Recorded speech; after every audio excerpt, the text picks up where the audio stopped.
Bonjour et bienvenue dans ce nouvel épisode du podcast La Maison 4. Cette semaine, il a bien failli ne pas y avoir d'épisode. Je vous cache pas qu'on est mardi après-midi, que j'ai facilité une retraite tout le week-end et que depuis lundi matin, j'ai pas mal de choses prévues, des séances, etc. Et donc je m'étais dit, il n'y aura pas de podcast cette semaine, il y aura une pause et c'est ok. Et puis finalement, en fin de matinée, j'étais en train de marcher, de prendre un peu l'air dehors au soleil. Ça n'a pas duré longtemps, mais ça m'a fait du bien. Et j'ai eu l'élan de prendre la parole, en tout cas de partager certaines choses sur un sujet. Au début, je pensais le faire en story sur Instagram et je me suis dit, non, je vais l'aborder dans le podcast, comme ça reste et ça pourra être partagé plus facilement qu'avec des stories éphémères.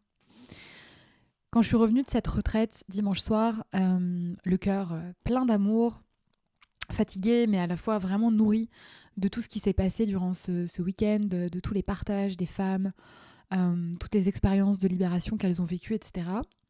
Je me suis dit, mais en fait, c'est tellement dommage qu'il n'y ait pas plus de personnes qui s'offrent ça.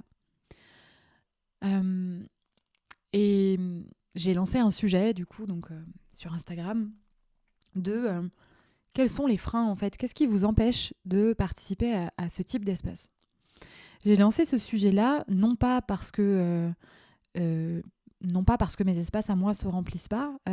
J'ai cette chance depuis quelques mois, déjà d'avoir confiance, d'avoir vraiment la foi que les espaces que je propose, ils sont justes et qu'ils vont avoir lieu, vraiment. Là où quand j'ai commencé à organiser mes premières retraites, j'avais une peur panique de devoir les annuler parce qu'il n'y avait personne. Et ça fait quelques mois que j'annule plus d'événements, ou en tout cas que c'est très rare. Et j'ai vraiment confiance. Et voilà, confiance que les femmes qui se sentent appelées trouvent le chemin. Et donc, je me suis vraiment posé cette question de manière générale. En fait, j'avais envie de comprendre et j'avais envie aussi de me reconnecter à celle qui, il y a quelques années, cette part de moi qui s'offrait pas non plus ces espaces-là, qui en voyait pas forcément l'intérêt. Donc je trouvais ça intéressant de questionner un peu les résistances, les blocages, ce qui fait que voilà, on peut avoir envie de venir dans ces espaces, peut-être en voir l'intérêt, se sentir appelé et pour autant ne pas faire ce pas. Et j'ai envie du coup dans cet épisode de parler de ça. Alors on va pas parler d'un sujet théorique du transgénérationnel, mais plutôt de mon expérience et des blocages en fait, des freins qu'on peut rencontrer et pas forcément que pour venir à une retraite, mais de manière générale des freins aussi, ce qui nous empêche de peut-être prendre une séance pour travailler le transgénérationnel, faire une constellation ou autre, parce que c'est aussi des échanges que j'ai régulièrement de je sens que ça m'appelle, je sens qu'il y a des choses à explorer du côté de mon histoire familiale, mais en fait j'ose pas et je viens pas. Et encore une fois, c'est ok. Et l'épisode d'aujourd'hui, c'est pas pour convaincre. Moi, ça fait longtemps que j'ai arrêté d'essayer de convaincre. Je sais que quand c'est pas le bon moment, c'est pas le bon moment. Par contre, je trouve ça intéressant de se questionner. Je trouve ça intéressant de poser de la conscience sur pourquoi je dis non ou pourquoi je ne viens pas. Pourquoi je sens que j'en ai besoin, mais que je fais pas la démarche de prendre une séance, de faire une retraite, de faire une constellation. Ça veut pas forcément dire que je dois faire autrement. Et le but de cet épisode, encore une fois, c'est pas de lever ces freins. C'est pas forcément de les mettre de côté. Au contraire, je trouve que c'est génial de s'écouter et d'écouter ses limites, d'écouter quand c'est le bon moment. Mais simplement, peut-être inviter à se questionner. En tout cas, moi, ça m'a questionné. Et ça m'a questionné aussi sur moi il y a quelques temps. Voilà, donc c'est de ça que j'ai envie de vous parler aujourd'hui. On va quand même parler du transgénérationnel parce que je crois que faire une thérapie transgénérationnelle, c'est pas anodin et que ça peut être différent de faire une thérapie de manière générale, sans forcément se dire qu'on va explorer nos mémoires familiales. Pour moi, il y a quand même un pas qui est différent à faire. Et puis, de manière large aussi, quels peuvent être les freins à prendre soin de soi, en fait. À prendre soin de soi, à prendre soin de sa santé mentale. Il y a un des freins qui est beaucoup, beaucoup, beaucoup revenu dans les échanges, c'est les finances, le frein financier.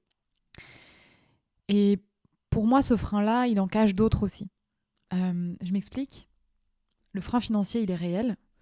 Et l'engagement financier, que ce soit sur une séance ou sur une retraite, il est réel aussi. Je ne le minimise pas, je sais qu'il existe. D'autant plus que j'exerce une activité qui n'est pas reconnue, qui n'est pas remboursée, qui n'est pas prise en charge par qui que ce soit. Et que étant à mon compte et ne bénéficiant moi-même d'aucune aide, évidemment que mes prestations, mes services, mes espaces ont un coût. Et j'en ai totalement conscience, je suis totalement au clair avec ça.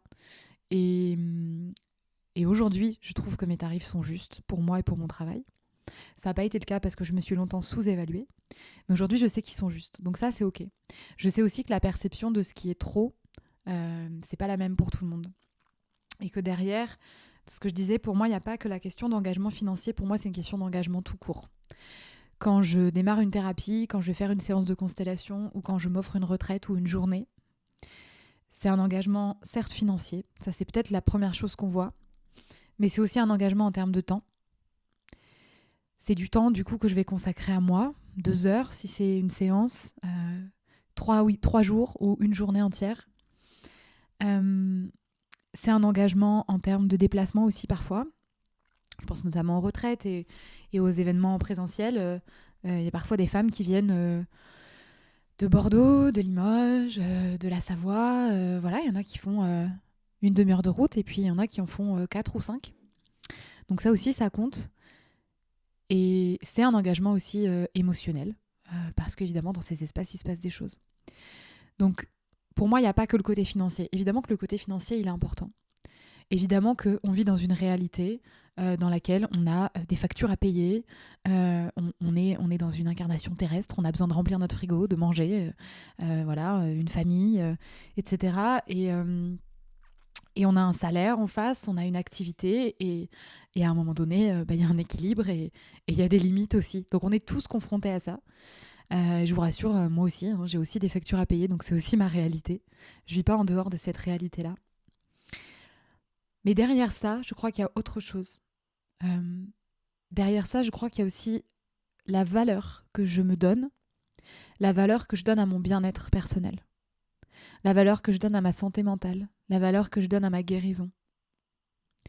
À quel point tout ça, c'est important et à quel point ça devient aussi important ou presque aussi important que de remplir mon frigo, que d'acheter des vêtements à mes enfants qui ont grandi, que de payer une activité extrascolaire à mes enfants ou autre. À quel point ça devient, à quel moment en fait, ça devient aussi important que ça. Et non, c'est pas égoïste. Je crois qu'il y a une question aussi de croyance donc, sur soi, sur sa propre valeur, la valeur que je me donne, la valeur que je donne à ma guérison. Quelles conséquences ça peut avoir sur ma famille, sur mon bien-être, sur ma relation avec mon conjoint, ma conjointe, mes enfants, mes amis, dans mon travail, dans mon activité professionnelle.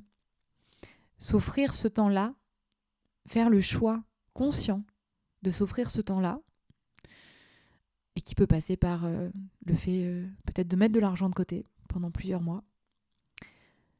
C'est vraiment me donner de la valeur. C'est vraiment comme ça que je le vois. Et je vous dis ça en étant celle qui, il y a quelques mois, quelques années, moi-même, en fait, je ne m'offrais pas ces espaces-là. Soit parce que j'en voyais pas l'intérêt, soit parce que j'avais pas envie de partir longtemps, soit parce que j'avais pas envie de mettre cet argent là-dedans. Il y a quelques mois, je suis partie en retraite au Portugal, une retraite qui durait 6 jours, une retraite qui était engageante sur tous les plans, absolument tous les plans, financiers, en termes de temps, parce que du coup, je suis partie quasiment 10 jours de chez moi, entre le trajet aller, le trajet retour. Donc je n'ai pas vu ma fille pendant 10 jours. Ça a été la plus longue période pendant laquelle je ne l'ai pas vue depuis 8 ans, depuis qu'elle est née. Un engagement en termes de déplacement, puisque j'ai pris l'avion pour la première fois toute seule, je suis partie au Portugal. Enfin voilà, ça a été un engagement énorme. Et ô combien j'ai eu de résistance avant de m'offrir cet espace. Et en même temps, j'étais à un stade où je savais qu'il fallait que j'y aille, où il y avait quelque chose de presque de plus fort que moi, qui m'incitait, qui m'obligeait presque. On garde notre libre arbitre, mais quand même, qui m'obligeait presque à y aller. Et cette retraite, ce saut dans le vide, ce saut de foi, puisque si on reste sur la question du financier, quand je me suis inscrite, je n'avais pas les finances pour la payer entièrement, cette retraite. Mais j'avais la possibilité d'étaler les paiements et donc j'ai pu faire en sorte de la régler. Cette retraite a changé tellement de choses en moi, mais pas seulement en moi, dans ma relation avec mon conjoint, dans ma relation avec ma fille, dans mon activité, dans cette prise de recul aussi par rapport à mon activité, par rapport à l'énergie que j'y mets, dans mes croyances en lien avec l'argent, avec la façon dont je dépense mon argent. Elle a tout changé, cette retraite. Alors cette retraite et puis évidemment tout ce que j'ai pu faire aussi en parallèle, en séance individuelle ou autre, en tout cas sur mon chemin. Et je suis pas en train de vous dire ça, encore une fois, pour que vous fassiez sauter tous les blocages et que vous aussi vous sautiez dans le vide, mais voilà, j'avais juste envie de faire le parallèle en fait aussi avec mon expérience. Donc ce frein-là de l'argent, encore une fois, il est réel, il existe. Et pour autant, il y a aussi toujours des possibilités de le contourner, entre guillemets, de dépasser ce frein-là d'une quelconque manière. Et derrière le frein financier, je pense que ça parle plutôt d'engagement global, hein, comme je disais, de temps, etc. Il y a aussi quelque chose qui est beaucoup revenu, c'est la question de la famille, de laisser ma famille, de laisser mes enfants pendant plusieurs jours. Et là encore, je ne vais pas me répéter, je vous l'ai dit, mais parfois il faut partir pour mieux revenir. Parfois prendre du recul, de la distance et nourrir sa propre coupe, remplir son propre verre de choses qui nous font du bien, s'autoriser à prendre ce temps rien que pour soi, d'autant plus quand on est parent. C'est se permettre d'être plus disponible à notre retour, pour les autres autour de nous, pour nos enfants, pour notre amoureux, notre amoureuse. Et ça, toutes les femmes qui participent à ces espaces me le disent souvent. Il y a aussi autre chose, peut-être là, qui touche plus le transgénérationnel qu'on me renvoie souvent. Il y a deux choses, en fait, dont j'ai envie de vous parler ici. La première, c'est j'ai peur de ce que je pourrais découvrir si je travaille mes mémoires familiales, si je travaille le transgénérationnel. Et je suis toujours un peu embêtée quand on me dit ça parce que j'ai pas de contre-argument et que je peux pas dire à la personne qui me dit ça que non, elle découvrira rien et qu'il n'y a pas de secret et qu'il n'y a pas de tabou et qu'il n'y a rien qui va l'étonner ou peut-être même la choquer dans son histoire familiale. C'est pas toujours le cas, évidemment, parce que, encore une fois, on n'a pas toujours besoin de tout savoir en détail. Mais parfois, ça arrive. Ouais, parfois on découvre des choses. Moi, ça a été mon cas, sur plusieurs constellations. Et parfois, c'est pas confortable, effectivement. Et pour autant, je crois qu'on est toujours prêt à ce qu'on peut éventuellement découvrir, puisqu'encore une fois, c'est pas forcément tout le temps. Je crois que même si ça peut nous chambouler, même si ça peut nous faire traverser une forme d'inconfort à certains moments, on n'ouvre pas les portes qu'on n'est pas prêt à accueillir. Ce qui vient à nous, quand ça vient, c'est que c'est le bon moment pour nous. Et si ça vient pas, c'est que c'est pas le moment et qu'on n'est pas prêt à l'entendre, à l'intégrer, à l'accueillir. Et ça a été vraiment d'une justesse sur mon propre parcours. Ça a été vraiment très juste à ce niveau-là. C'est-à-dire que tout ce que j'ai pu apprendre, découvrir sur ma famille, sur certaines choses qui n'avaient pas été dites, ça s'est vraiment fait graduellement, ça s'est vraiment fait crescendo. Et au fur et à mesure, ça a été beaucoup plus facile d'entendre certaines choses, d'accueillir certaines choses, parce que en moi, j'avais trouvé une autre forme de sécurité, un autre ancrage. Je sais qu'il y a des choses, si je les avais appris au tout début de mon parcours, ça aurait sans doute été beaucoup plus perturbant pour moi, ça aurait sans doute été beaucoup plus difficile à accueillir. Donc moi, j'ai vraiment cette confiance aussi dans les constellations et puis de manière générale dans la vie, que ce qui vient à nous, ce qui peut potentiellement être révélé à nous sur une constellation de l'histoire de notre famille, de nos ancêtres, c'est qu'on est prêt à l'entendre et c'est que c'est le bon moment. Mais pour autant, évidemment que c'est impossible pour moi de dire à une personne qui a peur de ça que non, elle découvrira rien. Parce que je sais trop bien qu'effectivement, on peut découvrir certaines choses et j'entends profondément que ce soit une peur.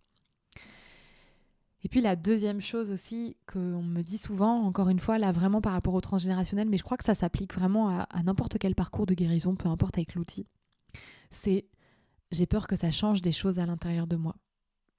Et là encore, quand on me dit ça, je peux pas dire le contraire. Et je crois même que c'est le but. Je crois que le but d'entamer une thérapie, un travail de guérison, quel qu'il soit, c'est justement de changer des choses, de changer ce qui nous convient pas. Et je crois que parfois, c'est plus facile de se dire « je vais faire ça et ça va changer les autres ». Je vais faire ça et ça va changer ma relation avec mon conjoint parce que lui, il va changer. Ça va changer ma relation avec ma mère, ça va changer ma relation avec mon patron, ça va changer ma relation avec mes enfants. Mais peut-être en se disant que ça va venir de l'extérieur, que ça va venir des autres. Et c'est toujours plus facile de se dire que ça va venir des autres. Sauf que c'est jamais le cas. Parce que on n'a de responsabilité que sur soi. On est responsable que de soi-même, de nos pensées, de notre vision des choses, de notre histoire, de ce qu'on regarde, de ce qu'on ne regarde pas. Et on ne peut pas faire à la place des autres. Donc évidemment que lorsque nous-mêmes on décide d'explorer ce chemin-là, que ce soit le transgénérationnel ou autre, c'est sur nous que les choses elles changent, c'est en nous que les choses elles changent, c'est pas chez les autres. Ça peut changer notre regard sur l'autre, ça peut changer notre perception, ça peut nous permettre de prendre du recul sur nos relations. Mais c'est en nous que les choses elles doivent d'abord changer pour que la relation évolue, pour que les choses changent. Et j'entends, du coup, et je crois que ça, c'est partagé par beaucoup de monde, que ça fait peur. Le changement, ça fait peur. La transformation, ça fait peur. Et ça fait peur parce que oui, c'est un chemin qui peut être également inconfortable. Oui, c'est un chemin qui peut changer beaucoup de choses autour de nous. Moi, ça a changé énormément de choses autour de moi, à l'intérieur de moi d'abord, et ensuite par répercussion à l'extérieur de moi, dans mes relations, dans ma façon de voir la vie, dans mon activité professionnelle, évidemment. Et si vous êtes là depuis le début, vous ne pouvez qu'acquiescer, je pense. Bien sûr que ça change des choses, mais c'est le but. Et donc là aussi, je crois profondément que si on n'est pas prêt à ça, si on n'est pas prêt à changer des choses à l'intérieur de nous, si on n'est pas prêt à s'ouvrir à la possibilité de faire autrement, c'est que c'est pas le moment. Et c'est que peut-être cette thérapie, cette exploration transgénérationnelle n'est pas la bonne, n'est pas là au bon moment. Peut-être qu'il n'y aura jamais de moment, d'ailleurs, puisqu'on a tous des chemins différents. Et que c'est important de s'écouter. C'est important d'écouter aussi ses limites. Alors, c'est pas très vendeur comme épisode, parce que j'ai vraiment l'impression que je vous parle des freins et que je valide ces freins. Je les valide parce que j'ai envie d'être éthique et parce que je suis pas en train d'utiliser une technique de marketing ici. On parle d'humain, on parle de schémas de fonctionnement, on parle de personnalité, on parle de qui on est, de schémas familiaux. Et moi, mon but, c'est pas de travailler avec vous si vous sentez que vous n'êtes pas prêt à travailler avec moi. Si c'est pas le bon moment, c'est que c'est pas le bon moment. Et c'est aussi pour ça, et c'est aussi ce qui m'a fait prendre conscience du fait que j'avais personne à convaincre. Je suis pas là pour convaincre qui que ce soit d'explorer le transgénérationnel avec moi, de venir faire une retraite avec moi. Tout simplement aussi parce que moi, je suis convaincue des bienfaits de cette exploration, de ces espaces pour soi. J'en suis convaincue parce que je les expérimente et parce que chaque personne que j'accompagne, je vois ce qui se passe. Donc j'ai pas besoin de convaincre parce que moi-même j'ai pas besoin de me convaincre. J'ai simplement envie de valider le fait que parfois c'est pas le bon moment et que peut-être vous êtes en train d'écouter et de vous dire effectivement c'est pas le bon moment pour moi. Et peut-être que le fait d'écouter et de prendre conscience de ça et de prendre du recul, peut-être que pour le coup ça vous donne envie d'expérimenter, et tant mieux. Mais c'est pas l'intention première en tout cas. Je crois que c'est vraiment important d'écouter ce qui est présent à l'intérieur de nous, de respecter son rythme, de respecter son propre tempo. Je l'ai dit ce week-end aux femmes de la retraite qui étaient toutes différentes, qui avaient déjà des âges différents, des vies différentes, un chemin personnel très différent, familial encore plus. Il n'y a pas de compétition, en fait. Chacune est à son rythme, et même si elles ont toutes fait les mêmes pratiques ce week-end, je leur ai fait les mêmes propositions, on était dans le même espace, chacune a cheminé en fonction de ses besoins, en fonction de son propre tempo, en fonction de là où elle était. Et il n'y a pas de mieux ou de moins bien. Il n'y a pas de compétition, c'est pas une course. L'idée, c'est pas d'arriver quelque part. Il n'y a même pas d'arrivée, en fait. C'est un chemin. Et je crois que ça, c'est important, de pouvoir écouter ça à l'intérieur de soi, de pouvoir sentir quelles sont nos limites, de pouvoir dire non quand il y a quelque chose qui n'est pas OK pour nous, que c'est pas le moment, qu'on le sent pas. Et voilà, je crois que c'est ça que j'avais envie de partager en fait dans cet épisode-là. Vous avez le droit d'avoir des freins. Vous avez le droit de pas vouloir. Vous avez le droit de sentir que c'est pas le bon moment. Et puis vous avez le droit aussi de vous dire que peut-être ça vaut le coup, que peut-être ça peut être intéressant aussi derrière la peur de pousser la porte, parce que derrière les peurs se cachent souvent les plus beaux cadeaux. les plus belles transformations. Et encore faut-il oser dépasser cette peur, ou au contraire, pas forcément la dépasser, mais lui prendre la main, accepter de la voir et marcher avec elle sur ce chemin. Voilà ce que j'avais envie de vous partager. Merci de votre écoute et je vous dis à bientôt pour un prochain épisode.